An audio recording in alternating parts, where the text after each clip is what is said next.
Well,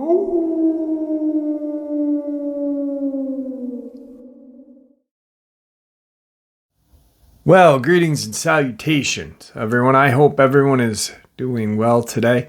Today I have a very horrifying upload to share with you. One that I truly hope none of us ever find ourselves in. Before we get into it, though, a couple links. As you know, I rely on Patreon, PayPal, and the merch to help the channel to continue to grow and go. Links to Patreon and PayPal are in the description below. Merch displayed directly under the video.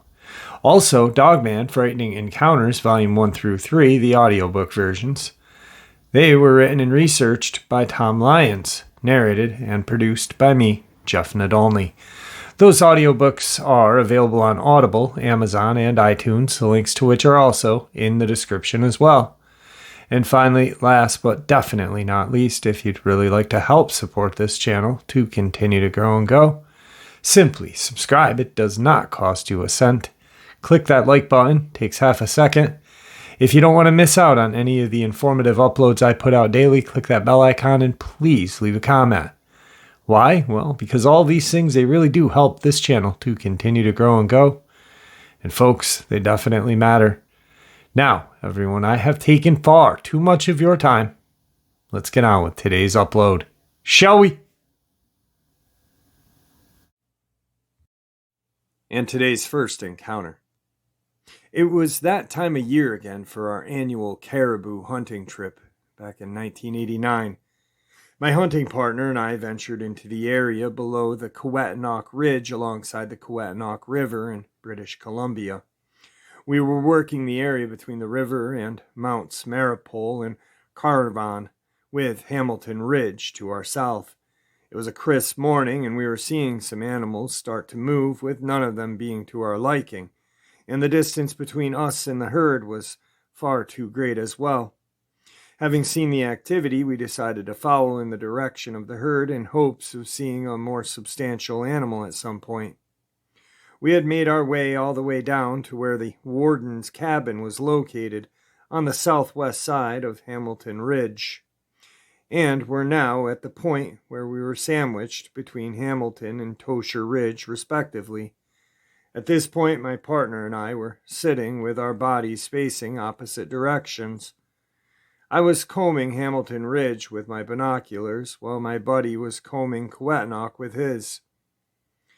We had to have been sitting there for over an hour observing the movements of a number of caribou, when my buddy said, "I have never seen a timber wolf that big in my entire life. You gotta check this out." On his cue, I turned and began to fix my binoculars on the area in which he was now pointing. At this point, the two of us are now sitting with eyes fixed on what appeared to be a wolf that was the size of a bull elk, a fact which was in of itself hard to digest mentally. The distance was great, but based on the size of the larger caribou which it was stalking, walking well below them, it was twice the size of the largest male, which did not make any sense at all.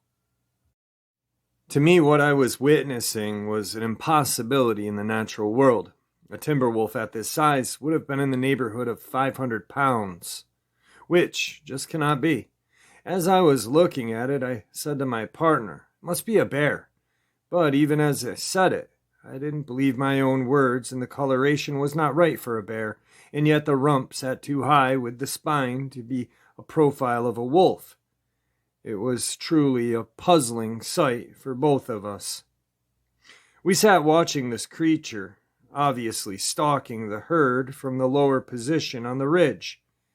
It must have been about 20 minutes later, as we both sat watching intently, that this creature lifted off the ground with what we believed to be its front legs, which were now hanging from the body, and began to make its way up the hill toward the herd, appearing just as a hunter would, holding his rifle, trying to get a closer look without being seen. This thing was now walking hunched over like a man. It made its way into position behind some brush, where it once again squatted down and was evidently watching the activity above it, as we were. The herd was lumbering along and had to have consisted of over 50 animals or more, when suddenly, as we watched, this creature made a lightning-fast movement, closing the gap between itself and the herd, repositioning itself between another grouping of brush just below them. A couple of the caribou seemed to be momentarily startled as they began to trot, but then all things settled down again. Just moments later, this creature launched itself into an uphill and diagonal run.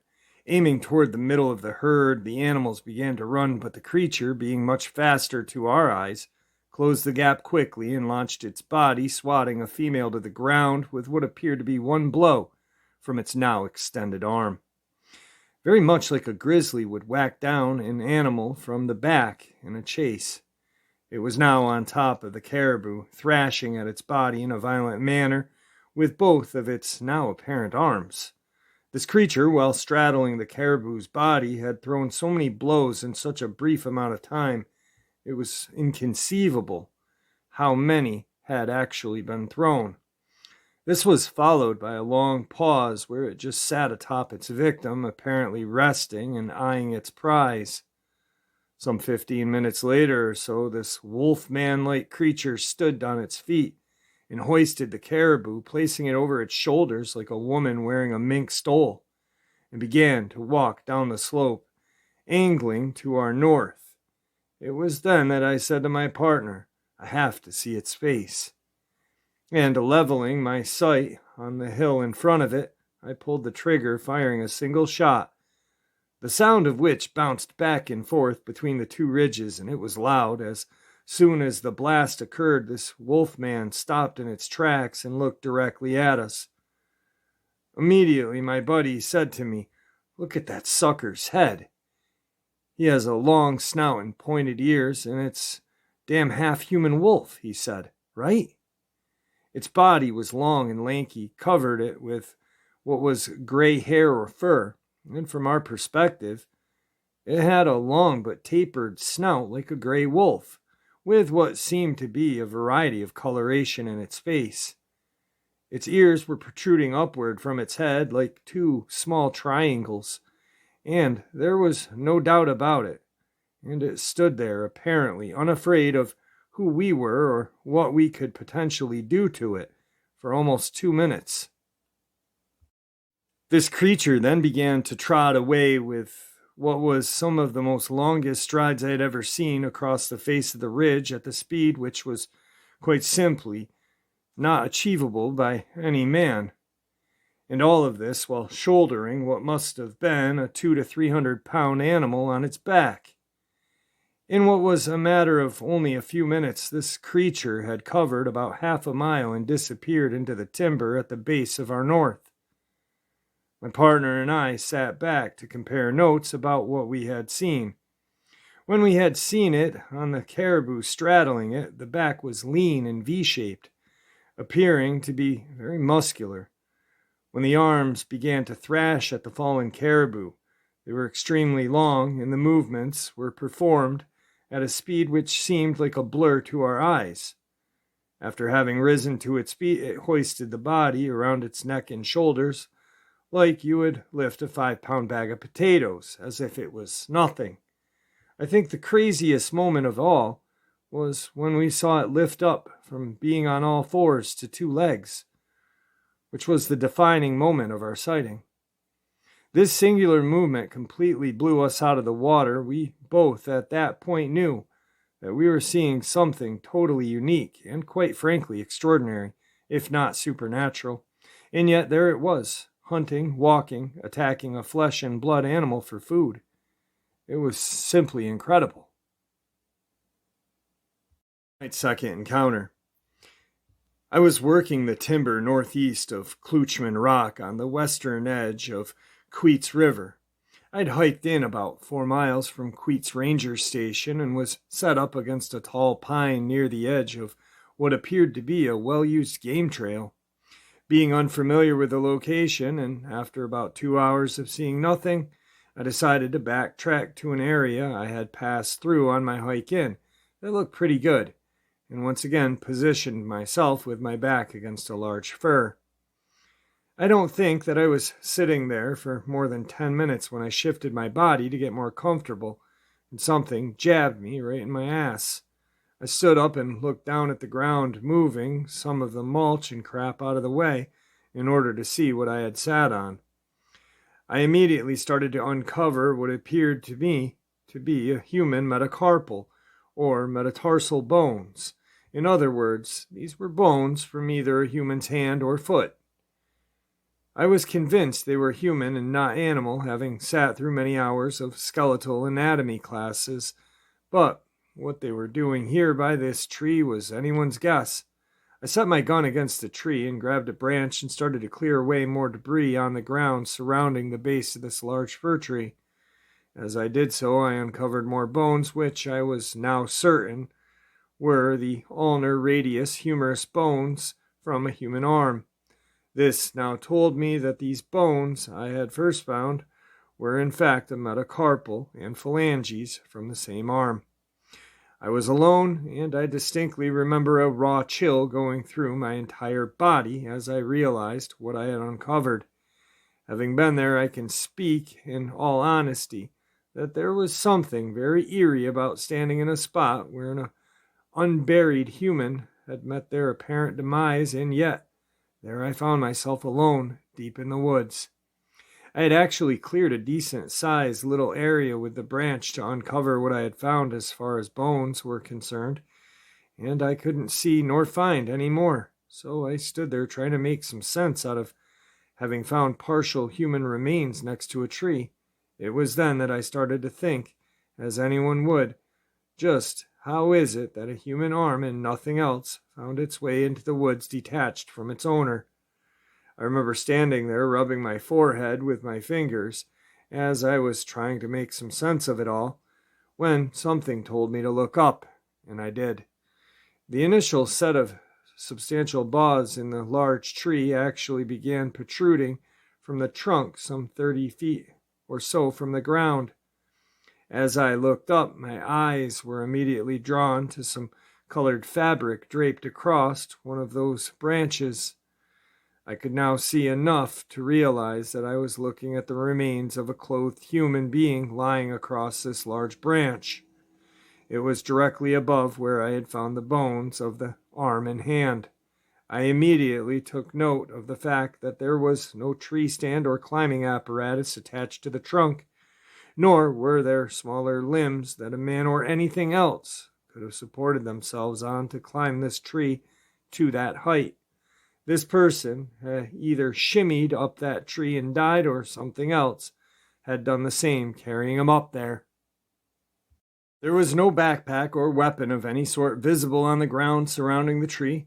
No sooner had I come to grips with what I was already turning out to be a gore-fest than my eyes caught a glimpse of some other colored fabric in a different part of the tree that was also very high off the ground.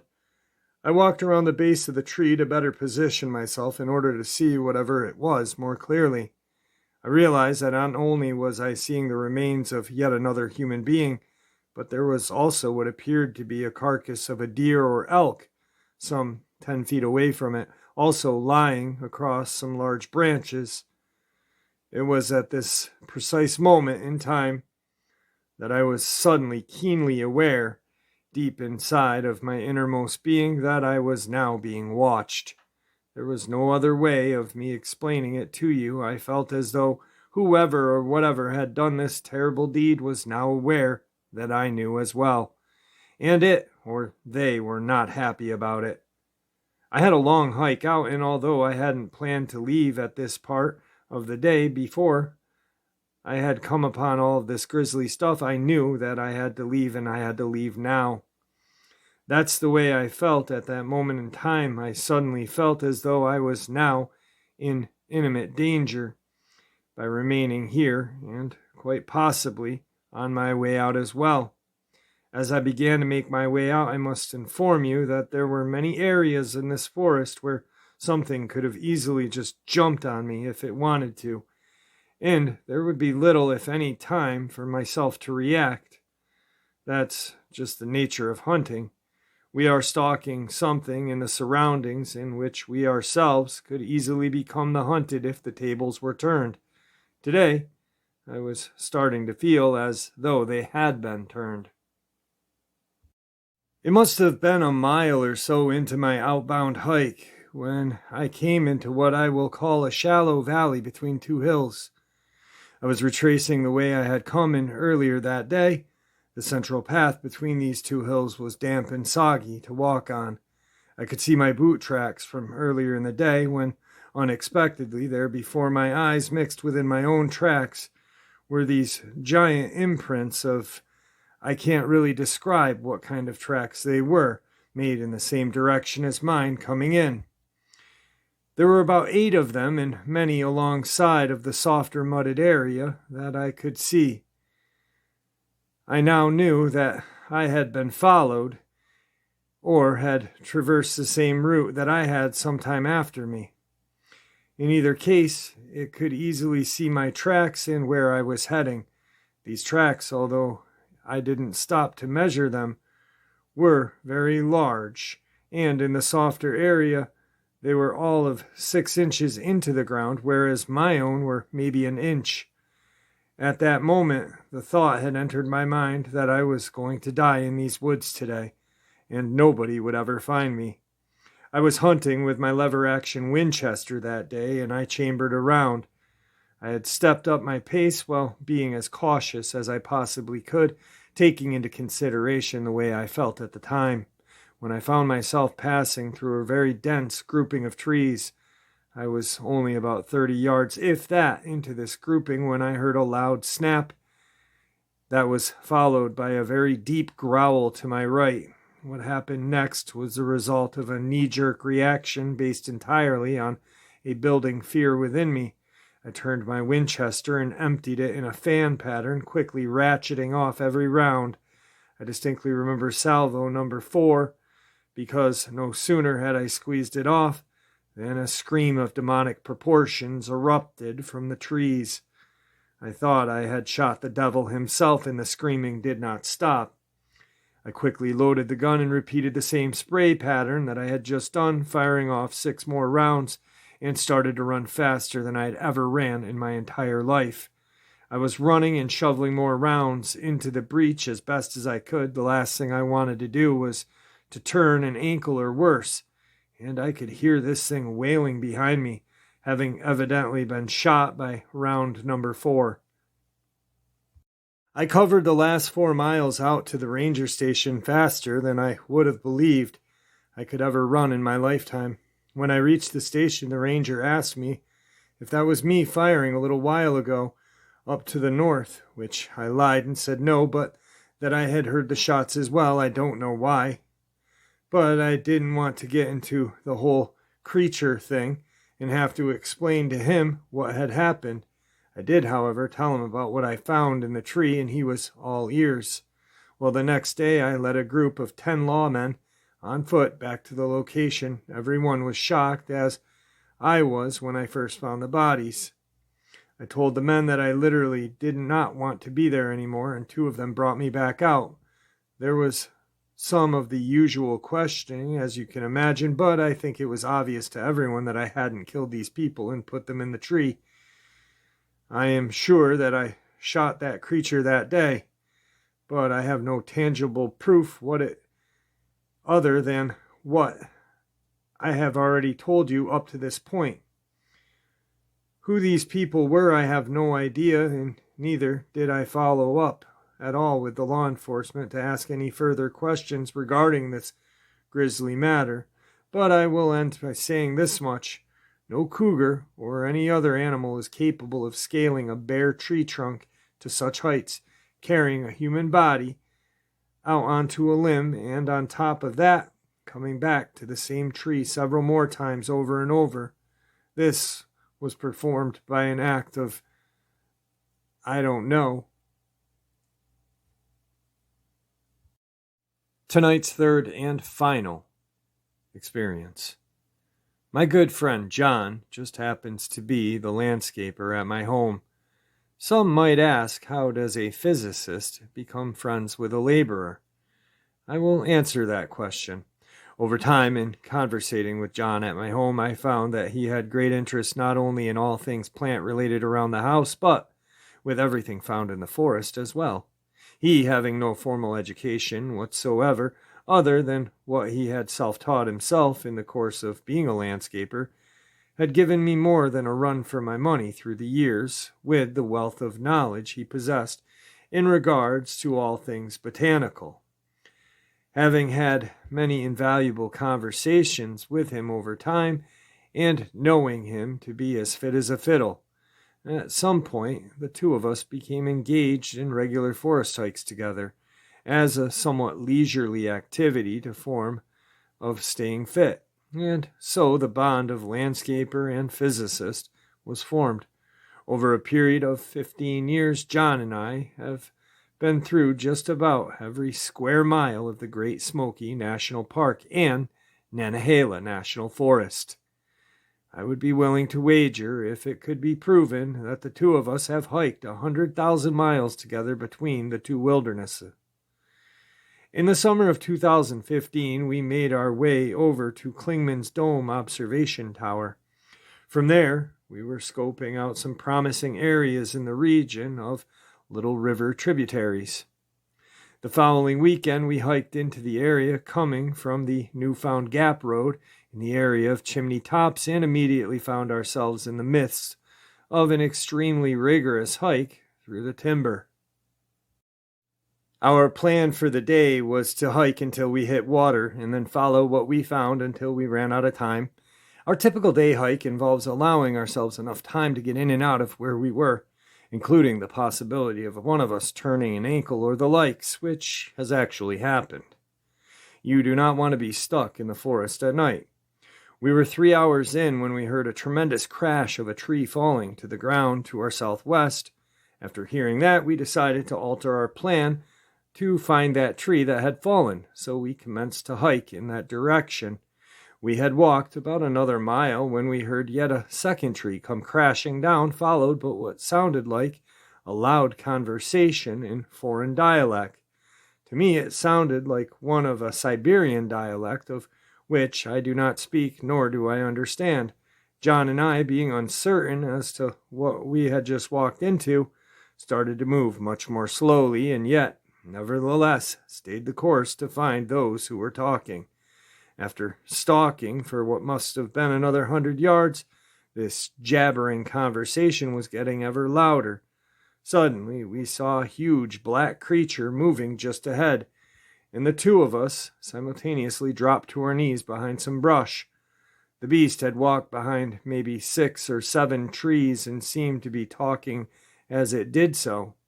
Then, as quickly as it had appeared, it moved out of sight.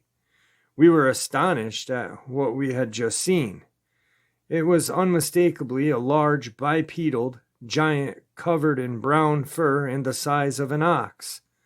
I can tell you that it was all of 4 meters tall and better than a meter thick at the very least. It had the physique of a massive bodybuilder, and we had no desire to learn how they were feeling trees.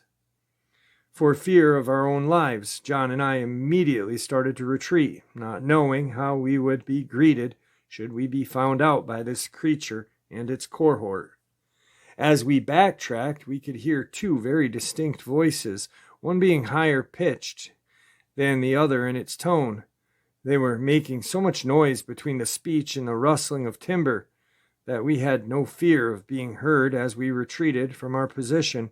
It was obvious to us that they were not expecting any company in these woods and were doing nothing to quiet themselves in any way. Some may say, why didn't you stay and see more and listen to them? To which I would retort, unless you wanted to die, there was no reason to stay. We were so frightened by the very sight of one monster that we did not need to see the second. All we wanted to do was get out of there, and quickly. In Russia, we have a saying similar to that which I have heard in this country, that being, I will believe it when I see it. Well, that day, I had moved from being a skeptic about creatures in the forest to being a full-on believer, having now seen one with my own eyes, Besides the actual sighting, the most amazing aspect was that of spoken language between the two. There was a distinct back and forth, like two old-fashioned washwomen going on between them the entire time we were near them. To date, it is the most incredible event of my lifetime. All right, folks, I hope you all enjoyed today's upload as much as I did. Like I said at the beginning, what an encounter. One that I never hope any of us find ourselves in. Just absolutely horrifying. Man, these creatures are just absolutely horrifying to me. I don't see any kind of goodness in them. And I know some people will debate that and whatnot, but you know, I don't see any kind of goodness in chimpanzees either. But some people do as well, you know. So anything that could crush me like a bug scares me. And anything that hunts humans, I don't like. But who knows? Anyway, guys, thank you for supporting this channel. It really does mean the world to me. You guys are what makes this channel special, and I do appreciate it so much. With that, I'd like to thank you once more, and everyone please stay safe, happy, healthy, and ever vigilant. We know these creatures are real, and we know they are watching. God bless you all.